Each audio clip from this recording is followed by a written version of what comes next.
How often do your team members say to you, "That was 100% my mistake," or "I'm going to fix it right now"? It's a safe bet to assume it doesn't happen as often as it should.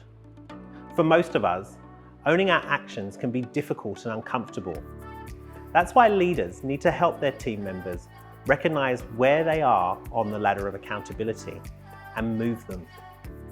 The ladder of accountability describes the 8 levels of behaviour, spanning from below the line, unaccountable behaviours, to above the line, accountable behaviours. A leader can use it to identify unaccountable behaviours and actions in their team members. And when someone might need help climbing up the ladder to demonstrate more accountable behaviours and actions. Let's take a closer look at the model and how we might use it with our teams.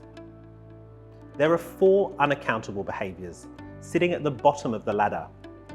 These are the things that team members let happen to them or use to deflect attention, which don't provide a solution or a result in action.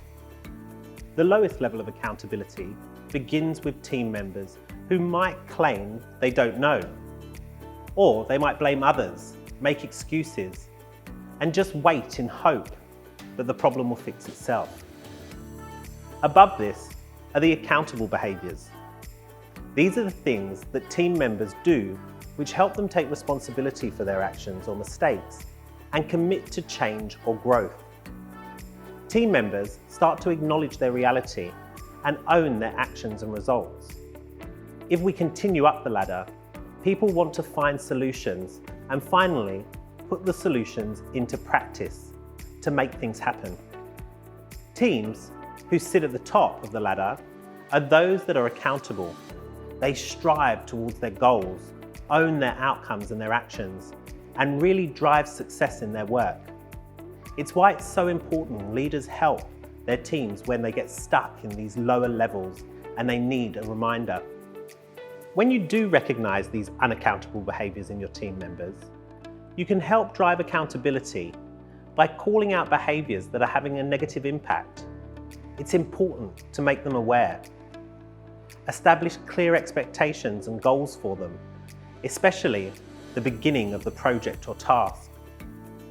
Setting up a peer-to-peer accountability system in your team. Refocusing team members on what they can control or influence. Building a safe environment so that individuals are encouraged to admit their mistakes and be accountable. Remember that the best teams are also the most accountable teams, and the best leaders are the ones who drive that accountability.